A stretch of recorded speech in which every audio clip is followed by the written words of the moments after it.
नमस्कार दोस्तों, Vande Mataram GK study point में आप सभी का स्वागत है। तो आज के इस वीडियो में हम जानने वाले हैं महत्वपूर्ण 100 जीके का क्वेश्चन जो कि हर कॉम्पिटिटिव एग्जाम के लिए काफ़ी महत्वपूर्ण है।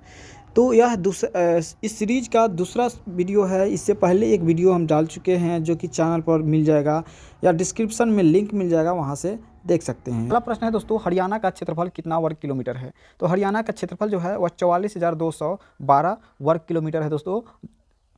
आपका सही जवाब हो जाएगा। ठीक है, वही बात करते हैं, हरियाणा के प्रथम मुख्यमंत्री कौन थे?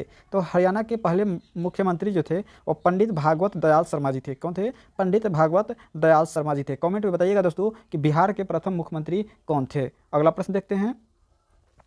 अगला प्रश्न है दोस्तों, किस देश की स्थलीय सीमा सर्वाधिक देशों से लगती है? किस देश की स्थलीय सीमा जो है वह सर्वाधिक देशों से लगती है? तो वो आपका चीन है। कौन सा देश है दोस्तों? चीन है सही जवाब। बैरोमीटर का पठन यदि तेजी से गिरावट हो रही हो तो वो किसकी सूचक है? तो वह है तूफान की सूचक। यदि बैरोमीटर का पठन जो है वह अगर तेजी से गिर रहा है, इसका मतलब तूफान की संभावना है। ठीक है दोस्तों, अगला प्रश्न देखेंगे। सभी प्रश्न काफ़ी महत्वपूर्ण हैं। भारतीय मरुस्थल का क्या नाम है? तो भारतीय मरुस्थल का नाम जो है वह क्या है दोस्तों? तो थार है। वही बात करेंगे, काजीरंगा राष्ट्रीय अभयारण्य किस राज्य में है?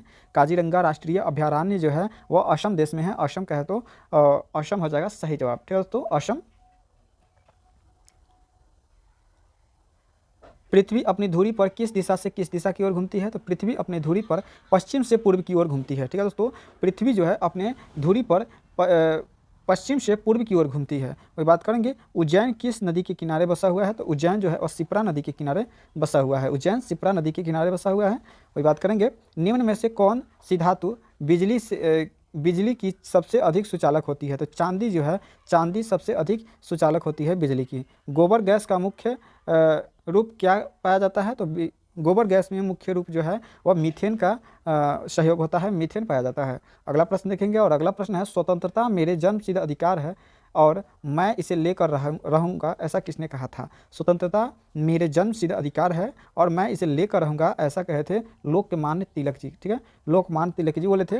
राज्यसभा के सदस्यों की चुनाव कितनी अवधि पर होती है? तो राज्यसभा की चुनाव जो है प्रति 6 वर्षों पर होती है राज्यसभा की चुनाव। लोकसभा की चुनाव कितने वर्षों पर होती है? कमेंट में बताइएगा दोस्तों।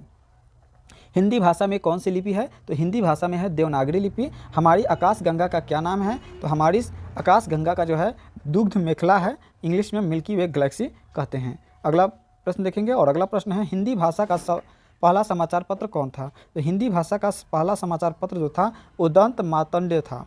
उदंत मार्तंड था। वही बात करेंगे अगला प्रश्न का, तुलसीदास कृत रामचरितमानस हिंदी भाषा की किस बोली में लिखी गई है? तो अवधी बोली में लिखी गई है। किस बोली में? अवधी बोली में लिखी गई है।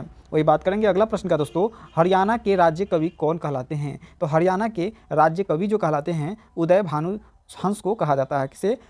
उदय भानु हंस को कहा जाता है। अगला प्रश्न है, एक आधुनिक ओलंपिक खेलों की शुरुआत कब और कहाँ पे हुई? आधुनिक ओलंपिक खेलों की शुरुआत जो हुई वो कब और कहाँ पे हुई थी दोस्तों? तो एथेंस में। एथेंस कहाँ पड़ता है? यूनान में पड़ता है, जो कि 1896 में शुरू हुई थी। वही बात करेंगे अगला प्रश्न का और अगला प्रश्न है, भारत ने किस खेल में ओलंपिक खेलों में 8 बार स्वर्ण पदक जीता है? भारत किस खेल में ओलंपिक खेलों में 8 बार स्वर्ण पदक जीती है दोस्तों? तो हॉकी में। किसमें?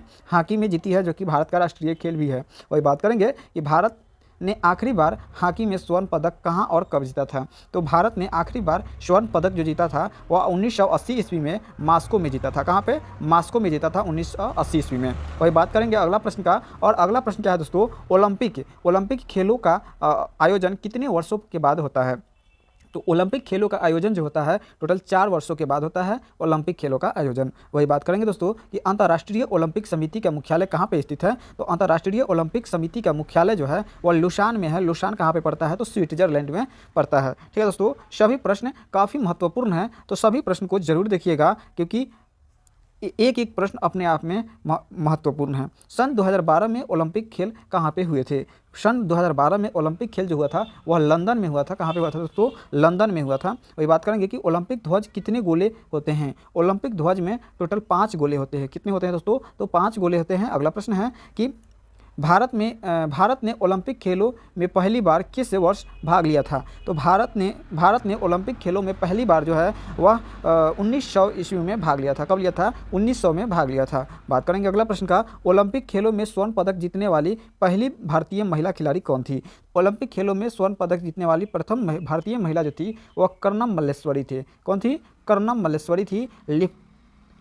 वही बात करेंगे दोस्तों कि बैक टू द वेदास यानी वेदों की ओर लौटो ऐसा नारा किसने दिया था? तो वेदों की ओर लौटो ऐसा नारा जो दिए थे वह महर्षि दयानंद जी दिए थे। चलिए बात करते हैं अगला प्रश्न का, और अगला प्रश्न है प्रसिद्ध झंडा गीत झंडा ऊंचा रहे हमारा की रचना किसने किया था? तो झंडा ऊंचा रहे हमारा की रचना जो थे वह श्यामलाल गुप्ता पार्षद जी ने किए थे। श्यामलाल गुप्ता पार्षद जी। पशुओं में मिल्क फीवर बीमारी किसकी कमी के कारण होता है? तो वह कैल्शियम के कारण होता है मिल्क फीवर बीमारी। ठीक है दोस्तों, मिल्क फीवर बीमारी जो होता है वह कैल्शियम की कमी के कारण पशुओं में होता है। बात करेंगे कि प्रसिद्ध मानव शरीर के किस अंग द्वारा यूरिया को रक्त से फिल्टर किया जाता है? तो मानव शरीर में गुर्दे के द्वारा यूरिया को रक्त से फिल्टर बने अलग किया जाता है। ठीक है दोस्तों, किस एकमात्र भारतीय को अर्थशास्त्र में नोबेल पुरस्कार मिला था? तो वह जो थे प्रोप्राइटर अमर्त्य सेन को मिला था। ठीक है, अमर्त्य सेन को मिला था। वही बात करेंगे अगला प्रश्न का, और अगला प्रश्न है दोस्तों भारत रत्न उस्ताद बिस्मिल्लाह खां किस वाद्य यंत्र वादन में विख्यात रहे थे? तो वह शहनाई में विख्यात रहे थे। वेरी वेरी इंपॉर्टेंट प्रश्न है, याद रखिएगा। वही बात करेंगे कि भारत के अंतिम गवर्नर जनरल कौन थे दोस्तों? तो सी राजगोपालाचारी थे। ठीक है, सी राजगोपालाचारी जी थे भारत का अंतिम गवर्नर जनरल जो कि इंडिया से थे। ठीक है दोस्तों, चलिए बात करेंगे अगला प्रश्न का, और भिलाई इस्पात संयंत्र का निर्माण किस देश के सहयोग से किया गया था? तो भिलाई इस्पात संयंत्र का निर्माण जो है वह रूस से किया गया था। वही बात करेंगे अगला प्रश्न का, उत्तरी ध्रुव में भारत की अनुसंधान केंद्र का नाम क्या है? तो वह हिमाद्री है। उत्तरी ध्रुव में भारत के अनुसंधान केंद्र जो है उसका नाम जो है वह हिमाद्री है। ठीक है दोस्तों, चलिए अगला प्रश्न देखते हैं, और अगला प्रश्न है विश्व में माउंट एवरेस्ट पर चढ़ने वाली प्रथम महिला कौन थी? तो जापान की थी महिला जिनका नाम था जुनको तबाई। कौन? जुनको तबाई। पीलिया किस अंग का रोग है? तो पीलिया जो है यकृत यानी लीवर का रोग है। द्रव सभी दिशाओं में समान दाब पारित करता है, यह कथन किस नियम से में संबंधित है दोस्तों? तो वह पास्कल के नियम में संबंधित है कि द्रव सभी दिशाओं में समान दाब पारित करता है। यह पास्कल का नियम है, पास्कल साहब ने दिए थे। क्लोरोफिल का खनिज घटक क्या है? तो क्लोरोफिल का जो खनिज घटक है वो मैग्नीशियम है दोस्तों, मैग्नीशियम। एलपीजी गैस में क्या होता है? तो एलपीजी गैस में जो होता है वो ब्यूटेन होता है। किसने सर्वप्रथम अशोक के अभिलेखों को पढ़ा था? तो सर्वप्रथम अशोक के अभिलेखों को पढ़ने वाले जो व्यक्ति थे वह जेम्स पी सेप थे। वही बात करेंगे अगला प्रश्न का, किस बौद्ध भिक्षु के प्रभाव में अशोक ने बौद्ध धर्म को ग्रहण किया था? तो उपगुप्त के प्रभाव में पड़ा था। कौन सा मुगल बादशाह अशिक्षित था? तो वह अकबर था। वही बात करेंगे अगला प्रश्न का, और अगला प्रश्न है कि अमृतसर शहर की स्थापना करने वाले कौन थे दोस्तों? तो वो थे गुरु रामदास। कौन थे? गुरु रामदास अमृतसर शहर की स्थापना किए थे। अमृतसर जो कि पंजाब में पड़ता है, वहाँ पे एक घटना हुआ था, वो कौन सा घटना हुआ था? कमेंट के माध्यम से बताइएगा दोस्तों। गदर पार्टी का संस्थापक कौन था? तो गदर पार्टी का संस्थापक जो था वह लाला हरदयाल जी थे। बात करेंगे अगला प्रश्न का, और अगला प्रश्न है सिख इतिहास का लंगर प्रथा किसने शुरू किया था? तो सिख इतिहासकार का इतिहास में लंगर प्रथा जो था, लंगर प्रथा वह गुरु अंगद देव जी किए थे। ठीक है दोस्तों, लंगर प्रथा कहने का मतलब है कि वह भोजन से संबंधित है। ठीक है, चलिए अगला प्रश्न है 150 नंबर है, सबसे प्राचीन वेद कौन सा है? तो सबसे प्राचीन वेद जो है आपका ऋग्वेद है दोस्तों। कौन सा है? ऋग्वेद है। किस सुल्तान ने अपनी राजधानी दिल्ली से दौलताबाद स्थानांतरित किया था? तो वह मोहम्मद बिन तुगलक जी किया था। कौन? मोहम्मद बिन तुगलक ने किया था। अगला प्रश्न है, अगला प्रश्न देखने से पहले यदि वीडियो को लाइक नहीं किए हैं तो वीडियो को लाइक, चैनल को सब्सक्राइब करके अपने दोस्तों में शेयर कर दें, क्योंकि सभी जो है महत्वपूर्ण प्रश्न हैं, लूसेंट से लिया गया सभी महत्वपूर्ण प्रश्न हैं। टोटल 500 प्रश्न को बताएंगे, जिसमें यह दूसरा वीडियो है, 3 वीडियो और बताने वाले हैं। अगला प्रश्न है चीनी यात्री ह्वेनसांग किस विश्वविद्यालय में अध्ययन किया था? तो चीनी यात्री ह्वेनसांग ने नालंदा विश्वविद्यालय में से आते थे। कौन सा रक्त समूह सर्वदाता कहलाता है? तो ओ रक्त समूह जो है वह सर्वदाता कहलाता है। अगला प्रश्न देखेंगे, और अगला प्रश्न है मनुष्य के शरीर में कितनी हड्डियां होती है? तो मनुष्य के शरीर में 206 हड्डियां होती है। वही बात करेंगे कि सूर्य के प्रकाश में कौन सा विटामिन प्राप्त होता है? तो सूर्य के प्रकाश में विटामिन डी प्राप्त होता है। चलिए बात करेंगे अगला प्रश्न का, और अगला प्रश्न है मादा एनोफिलीज मच्छर के काटने से कौन सा रोग होता है? तो मादा एनोफिलीज मच्छर के काटने से मलेरिया रोग होता है। वही बात करेंगे कि टेलीफोन का आविष्कार किसने किया था? तो टेलीफोन का आविष्कार जो किया था वो अलेक्जेंडर ग्राहम बेल ने किया था। वही अगला प्रश्न देखेंगे, और अगला प्रश्न है प्रकाश की गति कितनी होती है? तो 3 लाख किलोमीटर प्रति सेकंड होती है प्रकाश की गति, यानी 1 सेकंड में 3 लाख किलोमीटर प्रकाश दूरी को तय करती है। ठीक है दोस्तों। चलिए, पृथ्वी सूर्य का चक्कर लगाती है, यह सबसे पहले किसने बताया था? तो कोपरनिकस ने बताया था कि पृथ्वी सूर्य का चक्कर लगाती है। इससे पहले के लोग जो थे वो क्या जानते थे कि सूर्य पृथ्वी का ही चक्कर लगाती है। ठीक है दोस्तों। चलिए बात करेंगे अगला प्रश्न का, और अगला प्रश्न है दोस्तों प्रकाश वर्ष किससे संबंधित है? तो प्रकाश वर्ष जो है खगोलीय दूरी से संबंधित है,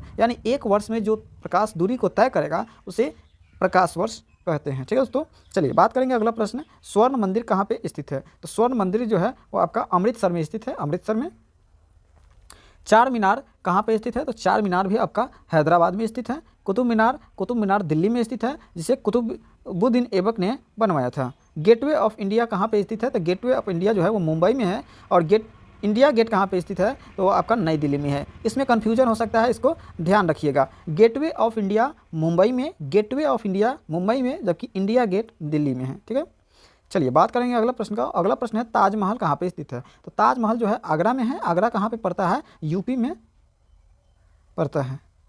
अगला प्रश्न है कि आज़ाद हिंद फौज की स्थापना किसने और आज़ाद हिंद फौज की स्थापना कहाँ पे की गई थी? तो वह सिंगापुर में की गई थी आज़ाद हिंद फौज की स्थापना। अगला प्रश्न देखते हैं। अगला प्रश्न है शिक्षक दिवस कब मनाया जाता है? तो शिक्षक दिवस जो मनाया जाता है वो 5 सितंबर को मनाया जाता है। खेल दिवस कब मनाया जाता है? तो 29 अगस्त को मनाया जाता है। चलिए अगला प्रश्न देखेंगे, और अगला प्रश्न है किसके जन्म दिवस पर खेल दिवस मनाया जाता है दोस्तों? तो मेजर ध्यानचंद जी के जन्म पर खेल दिवस मनाया जाता है। विश्व पर्यावरण दिवस कब मनाया जाता है? तो विश्व पर्यावरण दिवस जो है वो 5 जून को मनाया जाता है। अगला प्रश्न है करो या मरो का नारा किसने दिया था? तो करो या मरो का नारा जो दिए थे वह महात्मा गांधी जी दिए थे। अगला प्रश्न है जय हिंद का नारा किसने दिया था? तो नेताजी सुभाष चंद्र बोस जी दिए थे। जय हिंद का नारा सुभाष चंद्र बोस जी दिए थे। वेदों की ओर लौटो ऐसा नारा किसने दिया था? तो दयानंद सरस्वती ने दिया था। इनकलाब जिंदाबाद का नारा किसने दिया था? तो भगत सिंह दिए थे इनकलाब जिंदाबाद का नारा। अगला प्रश्न है तुम मुझे खून दो मैं तुम्हें आज़ादी दूंगा, ऐसा नारा किसने दिया था? तो तुम मुझे खून दो मैं तुम्हें आज़ादी दूंगा, ऐसा नारा जो है वह नेताजी सुभाष चंद्र बोस जी दिए थे। आराम हराम है यह जवाहरलाल नेहरू बोले थे, आराम हराम है। अगला प्रश्न है, अगला प्रश्न क्या है? जय जवान जय किसान का नारा किसने दिया था? तो लाल बहादुर शास्त्री जी दिए थे। और करो मारो फिरंगी को यह नारा किसने दिया था? तो मंगल पांडे जी दिए थे। सभी नारा को जो है याद रखिएगा, काफ़ी महत्वपूर्ण है। कोई भी नारा किसी भी एग्जाम में पूछा जा सकता है। सरफरोशी की तमन्ना अब हमारे दिल में है, देखना है जोर कितना बाजुए कातिल में है, इसका नारा किसने दिया था दोस्तों? तो राम प्रसाद बिस्मिल ने दिया था। क्या कहा था? सरफरोशी की तमन्ना अब हमारे दिल में है, देखना है जोर कितना बाजुए कातिल में है, ऐसा नारा राम प्रसाद बिस्मिल जी कहे थे। अगला प्रश्न है, अगला प्रश्न क्या है कि भारत का नेपोलियन किसे कहा जाता है? तो भारत का नेपोलियन जो कहा जाता है वह समुद्रगुप्त को कहा जाता है। ठीक है दोस्तों। सती प्रथा का अंत करने में सबसे अधिक प्रयास समाज सुधारक कर रहा किन का रहा था? तो राजा राम मोहन राय का रहा था। सती प्रथा को अंत करने का जो सर्वाधिक प्रयास रहा है वो किसका रहा है? तो राजा राम मोहन राय का रहा है। बात करेंगे कि सती प्रथा का तो हो गया। अगला है रामकृष्ण मिशन की स्थापना किसने की थी? रामकृष्ण मिशन की स्थापना जो है स्वामी विवेकानंद जी किए थे। अगला प्रश्न है, अगला प्रश्न क्या है? महात्मा गांधी जी का जन्म दिवस किस तिथि को मनाया जाता है? तो महात्मा गांधी जी का जन्म दिवस जो मनाया जाता है 2 अक्टूबर 1869 को ईस्वी को हुआ था। कब हुआ था? 2 अक्टूबर 1869 ईस्वी को पोरबंदर के गुजरात में हुआ था। ठीक है, गुजरात के पोरबंदर में हुआ था, महात्मा गांधी जी का जन्म हुआ था। वही बात करेंगे कि महात्मा गांधी जी का पूरा नाम क्या था? तो मोहनदास करमचंद गांधी था। ठीक है दोस्तों। चलिए बात करेंगे कि गांधी जी को महात्मा की उपाधि किसने दिया था? तो गांधी जी को महात्मा की उपाधि देने वाले जो थे वो रविंद्रनाथ टैगोर थे। अगला है माई एक्सपेरिमेंट विथ ट्रूथ पुस्तक किसका है? तो माई एक्सपेरिमेंट विथ ट्रूथ पुस्तक जो है वह आपका महात्मा गांधी जी का है। गांधी जी से स्पेशल वीडियो बना करके यूट्यूब पर डाल दिए हैं, आप उससे देख सकते हैं। हालांकि फिर से हम उसको रिपीट करने वाले हैं। भारत का सर्वोच्च नागरिक सम्मान कौन सा है? तो भारत का सर्वोच्च नागरिक सम्मान जो है वह भारत रत्न को कहा जाता है। अगला प्रश्न है फिल्म के क्षेत्र में दिया जाने वाला सर्वोच्च भारतीय पुरस्कार जो है वह दादा साहेब फाल्के पुरस्कार है। ठीक है दोस्तों। कौन सा है? दादा साहेब फाल्के पुरस्कार है। वही बात करेंगे अगला प्रश्न का। अगला प्रश्न है भारत का सर्वोच्च वीरता पदक का क्या नाम है? तो परमवीर चक्र है। कौन सा है? परमवीर चक्र है। अगला प्रश्न है, अगला प्रश्न क्या है कि भारत का शेक्सपियर किसे कहा जाता है? तो भारत का शेक्सपियर जो कहा जाता है वो कालिदास को कहा जाता है। कंप्यूटर का पिता किसे कहा जाता है? तो कंप्यूटर का पिता जो कहा जाता है वह चार्ल्स बेबेज को कहा जाता है।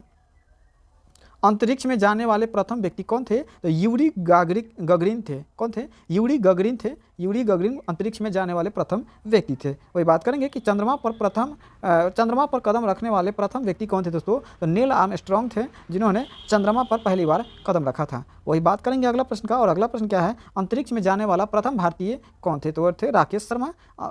और भारत के प्रथम भारतीय उपग्रह का नाम क्या है? तो और इसे कब छोड़ा गया था? प्रथम भारतीय उपग्रह का नाम क्या है और इसे कब छोड़ा गया था? तो प्रथम भारतीय उपग्रह का नाम जो था आर्यभट्ट है, आर्यभट्ट, और इसे 1975 ईस्वी में छोड़ा गया था। ठीक है दोस्तों, तो आज के लिए इतना ही। मिलेंगे फिर अगले नेक्स्ट वीडियो में टोटल 100 प्रश्न को लेकर के। यह दूसरा वीडियो था, 3 वीडियो और आने वाला है, तो सभी प्रश्न को जरूर देखिएगा क्योंकि काफ़ी महत्वपूर्ण है। लूसेंट से महत्वपूर्ण प्रश्न को टोटल 500 प्रश्न को बताने वाले हैं इस सीरीज में। तो देखते रहिए और चैनल को सब्सक्राइब कर लीजिएगा, दोस्तों में शेयर करते रहिए। मिलते हैं नेक्स्ट वीडियो में। जय हिंद, जय भारत।